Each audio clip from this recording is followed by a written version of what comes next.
Ողջույն սիրելի հայրենակիցներ, օրը Կիրակի է, ուզում եմ խոսեմ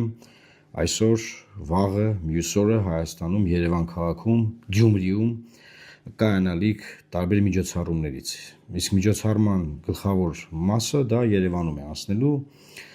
խոսքը գնում է Երևանում տեղի ունեցող եվրոպական քաղաքական համաժողովի մասին։ Գիտեք, մոտ 50 երկրի պատվիրակություն է ժամանում Հայաստան, միջազգային կառույցների ներկայացուցիչներ, այդ 50-ի մեջ եւ հետո նաեւ սկսվում է Էմանուել Մակրոնի, Ֆրանսիայի նախագահ Էմանուել Մակրոնի պետական պաշտոնական այցը Հայաստանի Հանրապետություն։ Այսինքն նա գալիս է որպես մասնակից այս միջոցառման եւ հետո նաեւ պաշտոնական այցն է լինելու։ Դրան գումարած առաջին անգամ նաեւ Հայաստանում տեղի ունենալու Հայաստան Եվրոմիություն գագաթնաժողով եւ ուզում եմ դրա մասին նաեւ խոսենք, հետո նաեւ Ֆրանսիայի նախագահի այցի մասին։ Մի հատ լսենք։ Առաջիկա 3 շաբթի Երևանում կայանալիք Հայաստան Եվրամիություն առաջին գագաթնաժողովի ավարտին կողմերը կհայտարարեն հարաբերություններն ամրապնդելու պատրաստակամության մասին, չանդրադառնալով սակայն Եվրամիությանը Հայաստանի հնարավոր անդամակցության հարցին։ Ազատության տրամադրության տակ է հավաքի ավարտին ընդունվելիք համատեղ հայտարարության նախագիծը, որտեղ միայն նշվում է, թե Եվրամիությունը վերահաստատում է իր անսասան հանձնարարությունը ամրապնդելու հարաբերությունները Հայաստանի հետ եւ աջակցելու Հայաստանի դիմադրողականությանը, բարեփոխումների օրակարգին եւ երկարաժամկետ զարգացմանը Հայաստանը ավելի մոտեցնելով Եվրամիությանը։ Թե մոտ 3 տարի առաջ վարչապետ Փաշինյանը Եվրախորհրդանում հայտարարել էր, թե Հայաստանը պատրաստ է միությանը մոտ լինել այնքան, որքան Բրյուսելը դա հնարավոր կհամարի, խորհրդարանն էլ անցած տարի օրենք էր ընդունել Եվրամիության անդամակցության գործընթացի մեկնարկի մասին, Հայաստան եկող եվրոպացի առաջնորդները չեն պատրաստվում հավաքի ավարտին որևէ պարտավորություն ստանձնել այս ուղղությամբ։ Փոխարենը ակնկալվում է, որ Բրյուսելը կհայտարարի Հայաստանի համար առանցքային վիզաների ազատականացման հարցում նշանակալի առաջընթացի մասին։ Սա նախատեսված մի քանի փուլերից առաջինն է եւ ակնկալվում է, որ այս տեմպերով բարեփոխումներ կատարելու դեպքում Հայաստանի քաղաքացիները 3-4 տարի անց այս տասնամյակի ավարտին կկարողանան առանց վիզաների այցելել Շենգենյան գոտի։ Փաստաթղթում հիշատակում չկա նաեւ Հայաստանին նոր ֆինանսական աջակցություն տրամադրելու հնարավորության մասին։ Հողում է կատարվում միայն նախկինում հայտարարված 270 միլիոն եվրոին եւ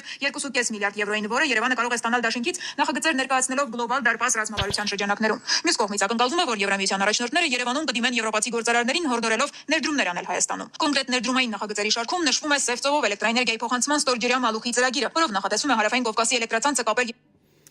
Սիրելի հայրենակիցներ, լսեցինք իրար հետ, ուրեմն 3 բան է տեղի ունենալու։ Եվրոպական քաղաքական համայնքի նիստը Հայաստանում, Երևան քաղաքում, Հայաստան Եվրոմիություն գագաթնաժողովը, Ուրսուլա ֆոն դեր Լեյեն, Անտոնիո Կոշտա նիստ է լինելու եւ Ֆրանսիայի նախագահի պետական պաշտոնական այցը Հայաստանի Հանրապետություն։ Հիմա այս քաղաքական համաժողովը, որ Հայաստան է բերվել, բնականաբար սա աջակցություն է իշխանությանը, սա շատ պարզ բան է։ Այսինքն Նիկոլ Փաշինյանը խնդրել է ընտրությունների քարոզարշավի մեկնարկից 3 օր առաջ Եվրոպայի իր գործընկերներին, անդամ պետությունների գալ Հայաստանում այս միջոցառումն անցկացնել, միլիոնավոր դոլարներ է ծախսվում սրա վրա մեր պետության կողմից, որ մեր ժողովուրդը նայի տեսնի, որ տեսեք ինչ լավ է ամեն ինչ բան, ինքը այդտեղ ձայն տանի։ Ես չեմ բացառում մի քանի տոկոս կարող է այդտեղ իրանից հիասթափված կամ ինչ որ ոչ ակտիվ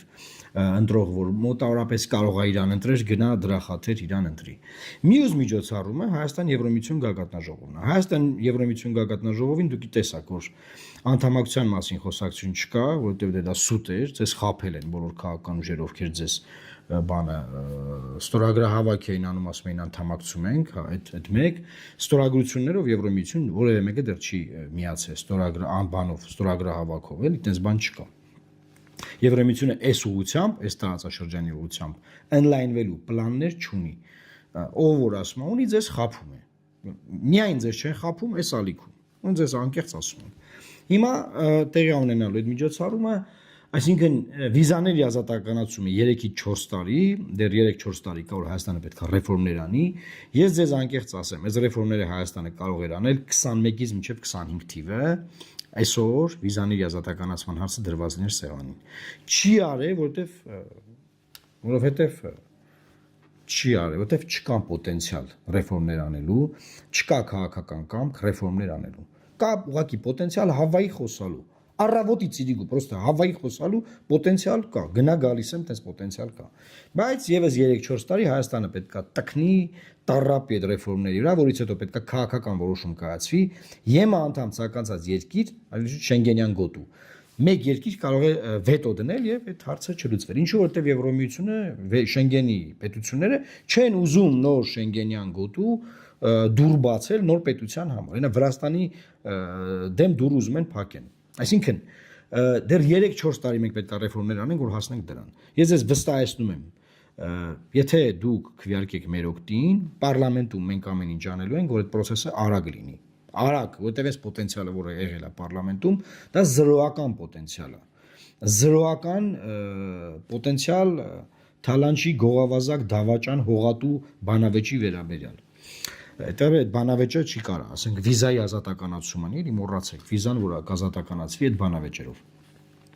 Հաջորդ հարցը ֆինանսական աջակցություն եւս չկա, բայց լինելու է քաղաքական աջակցություն, որ Նիկոլ ջան, դու ընտրվի, դու վերջն ես, բան, դու հզոր ես, դու քեզ ենք եկել օգնենք, բան, դա միտքը, այս ամբողջ միջոցառման։ Եվ մյուս բանը, որ մի քիչ ես կզգուշանայի, ես եվրոպական քաղաքական համայնքը քննարկելու է իրավիճակը Ուկրաինայում, իրավիճակը Իրանում։ Ժողովուրդ ջան, մենք բացարձակապես գործ չունենք այս հարցերում Իրանի Իսլամական Հանրապետության մեր հարևան պետության, հենց հիմա այնտեղ գիտեք լարված վիճակ է, փակ են ծովային նավահանգիստները, այդ բեռներ տեղափոխող բան, այսինքն շատ ծանր վիճակ է։ Կիսա ճիշտ է, հրադադար է, բայց ամեն պահի կարող է վերսկսվել։ Հայաստանը պետք է ֆունդամենտալ զգուշավորություն դրսևորի այստեղ, խոսի միայն, որ մենք կողմենք, ուզում ենք, որ լինի խաղաղություն, լեզու գտնեն, եւ ես նաեւ առաջարկել եմ, որ Հայաստանն առաջարկի իր միջնորդությունը Երևանում կազմակերպել բանակցություններ Իրանի պատվիրակության եւ Միացյալ Նահանգների պատվիրակության միջեւ։ Ինչու, որովհետեւ տեսեք, Իրանի պատվիրակությունը վտանգում է Իրան վտանգությունը, երբ որ գնում հասնում է Իսլամաբադ։ Երևանը այստեղ է, կարա այստեղ անի, Հայաստանը դրանով ցույց տա, որ ինքը ամբիցիա ունեցող երկիր է, ու իրականում ուզում է խաղաղություն այս ռեգիոնում։ Առանց խաղաղությունից են չէ խոսում։ Բայց այդ է պետք խոսալ։ Այնա Զելենսկին գնաց Ադրբեջանը ուզում է բան ստանձնի։ Ռուսաստանի եւ Ուկրաինայի միջեւ որոշակի դեր խաղաբան։ Հայաստանը ամբիցիա չունի։ Չկա զրո ամբիցիա։ Բացի ուտել խմելը այս իշխանությունը, ուտել խմել, հա մեկ է փող աշխատել։ Գնա գալիս են փող են աշխատում։ Ուրիշ որևէ ամբիցիա այս մարդիկ չունեն։ Պետության վերաբերյալ մտածողություն, պետական ոչ մի բան։ Մեկ է խափեն ժողովրդին, ձեզ տանում ենք Եվրոպա, ձեզ տանում ենք չգիտեմ ուր, էսա։ Սիրելի հայրենակիցներ, մենք ձեզ ասում ենք, որ բոլոր նրանք, ովքեր ասում են, որ Հայաստանը տանելու են Եվրոպա, խափում են։ Հնարավոր չի Հայաստանը տանել Եվրոպա, բայց մենք ձեզ խոստանում ենք, որ Եվրոպան կբերենք Հայաստան։ Երբ որ մենք խոսում ենք եվրոպական մոդելի պետության մասին, դա նշանակում է եվրոպական ինստիտուտներ եւ ռեֆորմներ, հայ որ այդ վիզայի ազատականացումը հիմա 1000 անգամ արած կլինենք։ Բայց գնանք առաջ։ Ֆրանսիայի նախագահ Էմանուել Մակրոնին եմ ուզում անդրադառնամ։ Հայաստանում բավականին ատելություն կա քարոզված, նաև ընդդիմադիր ուժերի կողմից, ընդդիմադիր մամուլի, որ Մակրոնը Ղարաբաղը հանձնեց, ծախեց, դավաճանեց հայ ժողովրդին, բասենց, ինչ որ զզվելի բաներ։ Ես անձամբ գիտեմ, այդ մարդը ինչեր ունի արած մեր երկրի համար։ Նաև Արցախի հիմնախնդրի վերաբերյալ։ Եթե մեկը կա, որ պետք է մեղադրել միայն մեզ, Հայաստանի իշխանությանը, Հայաստանին, Հայաստանի ժողովրդին, Հայաստանին, ուրիշ ոչ մի տեղ մեղավոր մարդ մի փնտրեք։ Մի ձեր խնդիրները տարեք, գցեք սրանա գրպանը։ Ջեբը, այն որ ասում են։ Մի արեք տենց բան։ Ուրեմն 20 թվականի պատերազմը որ սկսվել էր, Մակրոնը անդադար զանգում էր Պուտինին ու Տրամպին, Տրամպը քարոզարշավի մեջ էր։ Պուտինին հիմնականում, որ պատերազմը կանգնացնենք, Ֆրանսիան ստե որևէ լծակ չուներ պատերազմ կանգնացնելու։ Ռուսները ունեին, վերջը նոյեմբերի 9-ին պատերազմը կանգնացվեց։ Մակրոնը մեծ ներդրում է ունեցել այդտեղ։ Հաջորդ բանը ասեմ։ Երբ որ էթնիկ զտումը սկսվեց Լեռնային Ղարաբաղում, Ֆրանսիան ՄԱԿ-ի անվտանգության խորհրդին իսկ հրավիրեց։ Եվ դա էլ չի կարելի ուրանալ։ Մեծ հաշվով ես որպես ներսից իմացող մարդ կարամ ասեմ, որ հայ իշխանությունը ինչ ուզել է, ֆրանսիական իշխանությունը արել է, ինչ ուզել են, բայց խնդրեմն ինչ չմա։ Մենք մի հատ նարատիվ դրել ենք Ֆրանսիայի իշխանության առաջ, ասենք այս բանն ենք ուզում արա, սկսել են իրանք զբաղվել, հաջորդ օրը Փաշինյանը ուրիշ հայտարարություն արել։ Հետո այն մյուս օրը ուրիշ հայտարարություն արել։ Այն մյուս օրը ուրիշ հայտարարություն, այսինքն Ֆրանսիային ասում ենք ՄԱԿ-ի ԱԽ-նից հրավիրի, ՄԱԿ-ի ԱԽ-նից հրավիրեմ, Փաշինյանը ասուրիսանում ասում է քաղաքացիական բնակչությունը թիրախավորված չի։ Այդ դեպքում, սիրելի հայրենակիցներ, որ Ֆրանսիան ՄԱԿ-ի անվտանգության նիստ հրավիրեմ, խստորեն դատապարտեմ խաղաղ բնակչության վրա հարձակումները։ Պատկերացնում եք, ասենք անդադար պաստավկա են կարել մեր միջազգային գործընկերներին, բայց Հայաստանում թողել որ քննարկվի, շրջանառվի մի հատ բան ուրացողական արշավ, ասենք մեր գործընկերների դեմ։ Հիմա հետ գալով պետք է Մակրոնին ամենաբարձր մակարդակով ընդունել, մյուս տարի Ֆրանսիան Ֆրանսիայում նոր նախագահ է ընտրվելու, այլևս Մակրոնը, Հայաստանի բարեկամ Մակրոնը չի լինելու, Ֆրանսիան լինելու է Հայաստանի բարեկամը։ Բայց նման ներգրավվածություն Հայաստանի հետ process-ներում ես չեմ կարծում, եւ ֆրանսիացի իմ գործընկերներն ասում են, որ նոր ընտրվող նախագահ, ով էլ որ ընտրվի, այլևս այդքան պրոհայկական չի լինելու, ժողովուրդ, չի լինելու էլ այդքան պրոհայկական։ Հետաբար, այս վերջին 10 տարին Մակրոնի իշխանության կորսված տարիներն են իմաստով, որ մենք Ֆրանսիայի հետ գիտեք ինչեր կարայինք անենք։ Դուք չեք պատկերացնում, թե ինչեր կարայինք անենք։ Ոչ թե պետք էր գնալ Ալիևի հետ խաղաղության պայմանագրի տեքստը նախաստորագրել այն կետերով, որ երրորդ երկրների ուժեր չեն կարող լինեն Հայաստան-Ադրբեջան սահմանային որևէ տարածքում, այլ պետք էր Ֆրանսիայից, որ զորքերը հանում էին, ասում Ֆրանսիայից, ֆրանսիական զորքերը որ հանում էին աֆրիկյան երկրներից, հետներն աշխատել, փորձել ռազմական պոտենցիալը բերել ստեղ։ Բերել ստեղ։ Այդ եվրոպական միության դիտորդները որ եկել են, չէ՞, դիտողում բանը չէ, պոտենցիալ է, ուժ է։ Դե եթե մենք ուրիշ երկրի ուժեր կարանք բերենք, հա, դե կարելի է այդ ուղղությամբ աշխատանք տանել, զենքի ուղղությամբ աշխատանք տանել։ Բացի լոլոները, բացի ստից պիարները, անկեղծ եմ ձեզ ասում, ոչ մի բան չի արվել։ Ամփոփելով ուզում եմ ասեմ, Հայաստան-Ֆրանսիա համագործակցությունում, ասենք ունեցել ենք 100%-անոց պոտենցիալ, ասենք 100%-ի պոտենցիալից օգտագործվել է 17%-ը։ Այս իմ գնահատականն է։ Այն մնացածը չի օգտագործվել։ Ինչի՞, հետևողականություն չի եղել, նորմալ թեմով զբաղվողներ չեն եղել, թեմայի զբաղվելու վրա շեշտը դրվել է PR-ի վրա։ PR, նկարվենք, բան շուխուր անենք, զոր սաղ լավ է, բան